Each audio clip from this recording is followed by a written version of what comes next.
ओम शांति 29/5/2026 प्रातः मुरली। ओम शांति। बाप दादा मधुबन।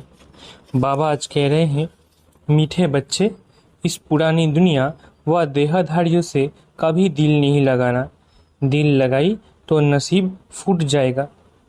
मीठे बच्चे, इस पुरानी दुनिया व देहधारियों से कभी दिल नहीं लगाना। दिल लगाई तो नसीब फूट जाएगा। प्रश्न, बाप ने बच्चों को इस नाटक का कौन सा गुह्य राज सुनाया है? उत्तर, बच्चे, अभी ये नाटक खत्म होने वाला है, इसलिए सभी आत्माओं को यहाँ हाजिर होना ही है। सब धर्मों की आत्माएं अभी यहाँ हाजिर होंगी, क्योंकि सर्व का बाप यहाँ हाजिर हुआ है। सबको बाप के आगे सलामी भरने आना ही है। इस सब धर्म की आत्माएं मन मना भव का मंत्र लेकर जाएंगी। वो कोई मध्याजी भव के मंत्र को धारण कर चक्रवर्ती नहीं बनेंगे। गीत, दिल का सहारा टूट ना जाए। ओम शांति। सब सेंटर्स के बच्चों ने गीत सुना। तुम आज सुन रहे हो और बच्चे 2-4 दिन बाद सुनेंगे। अगर पुरानी दुनिया पुराने शरीर से दिल लगाएंगे तो तकदीर फूट जाएगी, क्योंकि ये शरीर इस पुरानी दुनिया का है। तो अगर देह अभिमानी बनेंगे तो इतनी तकदीर जो बन रही है वो टूट पड़ेगी। अब बदनसीब से तुम नसीबदार बन रहे हो, इसलिए जितना हो सके एक बाप को याद करो जो बेहद का वर्षा देते हैं। बाप को और वर्षे को याद करो। इस पुरानी दुनिया में बाकी थोड़ा समय है, इसमें तुमको पुरुषार्थ कर सर्वगुण संपन्न जरूर बनना है। बहुत है जो पवित्र रहते भी है, कई घड़ी घड़ी गिर पड़ते हैं। बाबा कहते हैं, तुम्हें बाप के साथ सर्विस में साथी बनना चाहिए। बहुत बड़ी सर्विस है, इतनी सारी दुनिया को पतित से पावन बनाना है। ऐसे भी नहीं सब बाप को मदद करेंगे। जिन्होंने कल पहले मदद की है, ब्राह्मण कुलभूषण बीके बने हैं, वही समझदार बनेंगे। प्रजापिता ब्रह्मा का नाम तो गाया हुआ है, ब्रह्मा के बच्चों को जरूर बीके ही कहेंगे। जरूर पास्ट होकर गए हैं। आदि देव आदि देवी को भी याद करते हैं। जो चीज़ होकर गई है वो फिर से ज़रूर होनी है, ये जानते हो। सत्युग होकर गया है, उसमें आदि सनातन देवी देवताओं का राज्य था जो अभी नहीं है।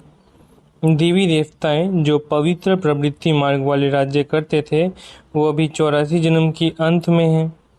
अभी ना पवित्र है और ना वो राजा ही है, पतित बन पड़े हैं। फिर बाप आए हैं पावन बनाने। कहते हैं पतितों से बुद्धि योग नहीं लगाओ, एक बाप को याद करो। तुम जानते हो हम बाप की राह पर चल बाप से वर्षा ले रहे हैं। कैसे वर्षा पाना है वो भी युक्ति बताते हैं। मनुष्य तो अनेक प्रकार की युक्तियां रचते हैं। कई साइंस घमंडी है, कोई डॉक्टरी घमंडी है। लिखते हैं मनुष्यों की हार्ट खराब हो जाती है तो दूसरी प्लास्टिक की हार्ट बनाकर डाल सकते हैं। नेचुरल निकाल आर्टिफिशियल को चलाते रहते हैं। ये भी कितना हुनर है। ये हुआ अल्पकाल सुख के लिए, कल मर जाए तो शरीर ही खत्म हो जाएगा। प्राप्ति तो कुछ होती नहीं, अल्पकाल के लिए मिला है। साइंस द्वारा बहुत कुछ कमाल कर दिखाते हैं, वो भी अल्पकाल के लिए। ये तो बात ही बिल्कुल न्यारी है। पावन आत्मा 84 जन्म लेते लेते अब पतित बन गई है। उस पतित आत्मा को फिर से पावन बनाना सो सिवाय बाप के और कोई कर न सके। एक का ही गायन है, सर्व का पतित पावन, सर्व का सद्गति दाता, सर्व पर दया दृष्टि रखने वाला सर्वोदया लीडर है। मनुष्य अपने को सर्वोदया लीडर कहलाते हैं। अब सर्व माना उसमें सभी आ जाते हैं। सर्व पर दया करने वाला तो एक ही बाप गाया जाता है, जिसको रहमदिल ब्लिसफुल कहते हैं। बाकी मनुष्य सर्व पर क्या दया कर सकेंगे? अपने पर ही नहीं कर सकते तो औरों पर क्या करेंगे? ये दया करते हैं अल्पकाल की। नाम कितने बड़े बड़े रख दिए हैं। अब बाप कहते हैं तुमको कितनी सहज युक्ति बताता हूँ एवर हेल्दी एवर वेल्दी बनने की। युक्ति बिल्कुल सिंपल है, सिर्फ मुझे याद करो, क्योंकि तुम मुझे ही भूल गए हो। सत्युग में तो तुम सुखी रहते हो, इसलिए मुझे याद करते ही नहीं हो। तुम्हारे 84 जन्मों की हिस्ट्री ज्योग्राफी तुमको सुनाई है। तुम ऐसे राज्य करते थे, सदा सुखी थे, फिर दिन प्रतिदिन उतरते उतरते तमो प्रधान दुखी पतित बन गए हो। अभी बाप फिर से तुम बच्चों को कल पहले मुआफिक वर्षा दे रहे हैं। जो कल्प कल्प आकर वर्षा लेते हैं, श्रीमत पर चलते हैं। श्रीमत है ही बाप दादा की मत, उनके सिवाय श्रीमत कहाँ से मिले? बाप कहते हैं तुम विचार करो, ये हुनर कोई में है नहीं। किसको विश्व का मालिक बनाना उसकी युक्ति बाप ही बताते हैं। कहते हैं इसके सिवाय और कोई उपाय नहीं। पतित पावन बाप ही नॉलेज देते हैं ऊंच पद पाने के लिए। ऐसे नहीं सिर्फ सृष्टि चक्र जानने से तुम पवित्र बन जाएंगे। बाप कहते हैं मुझे याद करो, इस योग अग्नि से तुम्हारे पापों का घड़ा जो भरा हुआ है वो खत्म हो जाएगा। बाप कहते हैं तुम ही 84 जन्म लेते लेते बहुत पतित बने हो। आजकल तो फिर खुद को शिवोहम ततत्वम कह देते हैं, या तो फिर कहते हैं तुम परमात्मा के रूप हो, आत्मा सो परमात्मा। अब बाप आए हैं, तुम जानते हो शिव बाबा की याद दिलानी पड़े। सर्व का सद्गति दाता एक परम पिता परमात्मा ही है। शिव के मंदिर अलग बनते हैं, शंकर का रूप ही अलग है, प्रदर्शनी में भी दिखाना होता है। शिव निराकार, शंकर आकारी है, श्री कृष्ण तो फिर साकार में है। साथ में राधे दिखाना ठीक है तो सिद्ध हो कि यही फिर लक्ष्मी नारायण बनते हैं। श्री कृष्ण तो द्वापर में गीता सुनाने आते ही नहीं हैं। पतित होते हैं कलयुग अंत में, पावन होते हैं सतयुग में, तो जरूर संगम पर आएंगे। ये बाप ही जानते हैं, वही त्रिकालदर्शी है। श्री कृष्ण को त्रिकालदर्शी नहीं कहा जाता, वो थोड़े ही तीनों कालों का ज्ञान सुना सकते हैं। उनको सृष्टि के आदि मध्य अंत का ज्ञान ही नहीं। कहते हैं छोटा बच्चा है, दैवी प्रिंस प्रिंसेस कॉलेज में पढ़ने जाते हैं। आगे यहाँ भी प्रिंस प्रिंसेस कॉलेज थे, अभी मिक्स हो गए हैं। श्री कृष्ण प्रिंस था, और भी प्रिंस प्रिंसेस होंगे, इकट्ठे पढ़ते होंगे। वहाँ तो है ही वाइसलेस दुनिया। एक शिव बाबा ही सर्व का सदगति दाता है। मनुष्य सर्व के सदगति दाता हो नहीं सकते। बाप ही आकर सर्व को मुक्ति, जीवन मुक्ति देते हैं। ये भी समझाया जाता है, देवताओं के राज्य में और कोई धर्म नहीं था, वो तो आए ही है आधा में, तो सत्युग में हो कैसे सकते हैं। वो है ही हठी योगी, निवृत्ति मार्ग के, वो राजयोग तो समझ नहीं सकते। ये राजयोग है प्रवृत्ति मार्ग वालों के लिए। भारत पवित्र प्रवृत्ति मार्ग था, अब कलयुग में पतित प्रवृत्ति फूट जाएगी। अब कलयुग में पतित प्रवृत्ति मार्ग वाले हो गए हैं। भगवानुवाच मामे कम याद करो। पुरानी दुनिया अथवा देह के संबंधों से दिल लगाएंगे तो तकदीर फूट जाएगी। बहुतों की तकदीर फूट जाती है। कोई अकर्तव्य किया होगा तो पिछाड़ी में वो सब सामने आ जाएगा, साक्षात्कार होगा। कई बच्चे छिपाते बहुत है। इस जन्म में किए हुए पाप कर्म बाप को सुनाने से आधा सजा छूट जाएगी, तो लज्जा के मारे सुनाते नहीं हैं। गंदे काम तो बहुत करते हैं। बुद्धि में याद तो रहता है, बताने से छूट जाएंगे। ये अविनाशी सर्जन है। बीमारी लज्जा के कारण सर्जन को नहीं बताएंगे तो छूटेगी कैसे। कोई भी विकर्म किए हैं तो बताने से आधा माफ हो जाएगा, न बताने से वो वृद्धि होती जाएगी, जास्ती फंसते जाएंगे, फिर तकदीर खत्म हो बदकिस्मती आ जाएगी। बाप कहते हैं देह से भी संबंध न रखो, हमेशा मामे कम याद करते रहो, फिर कोई गंदा काम नहीं होगा। ये धर्मराज भी है, उनसे भी छिपाते रहेंगे तो फिर तुम्हारे जैसी सजा कोई को नहीं मिलेगी। जितना समय नजदीक होगा सबको साक्षात्कार होता जाएगा। अभी सब की कयामत का समय है, सब पतित है, पापों का दंड जरूर मिलता है। जैसे एक सेकंड में जीवन मुक्ति मिलती है, वैसे एक सेकंड में सजाओं की भासना ऐसे आती है जैसे बहुत समय से सजाएं खाता ही रहता हूँ। ये बड़ी सूक्ष्म मशीनरी है। सबके कयामत का समय है, सजा भोगनी तो है जरूर। फिर सब आत्माएं पवित्र होकर जाती है। बाप ही आकर पतित आत्माओं को पावन बनाते हैं। बाप के सिवाय और कोई की ताकत नहीं। 63 जन्म पाप करते करते अभी तुम्हारे पापों का घड़ा आकर भरा है। माया का ग्रहण सबको लगा हुआ है। बड़ा ग्रहण तुम पर लगा है। सर्वगुण संपन्न तुम थे, फिर ग्रहण तुम पर लगा है। ज्ञान भी अभी तुम बच्चों को मिला है। बाप बताते हैं तुम भारत के मालिक थे, फिर 84 जन्म तुमने भोगे हैं।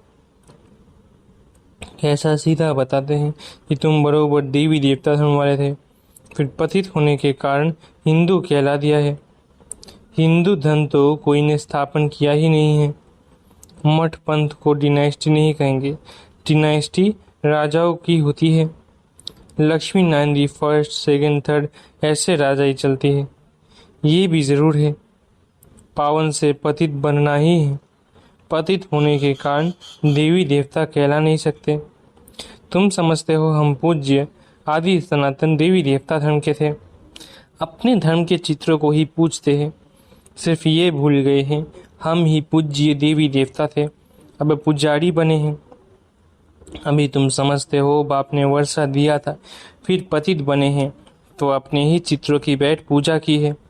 आप ही पूज्य, आप ही पुजारी, ये सिवाय भारत के और कोई को नहीं कहेंगे।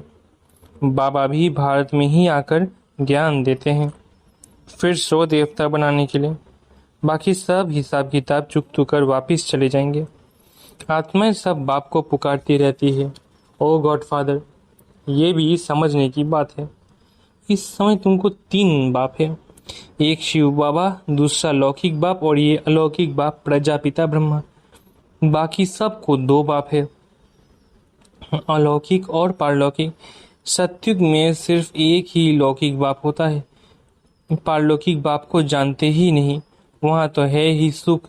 फिर पारलौकिक बाप को याद क्यों करें, दुख में सिमरन सब करते हैं। यहाँ फिर तुमको 3 बाप हो जाते हैं, ये भी समझने की बात है। वहाँ आत्माभिमानी रहते हैं, फिर देहाभिमान में आ जाते हैं।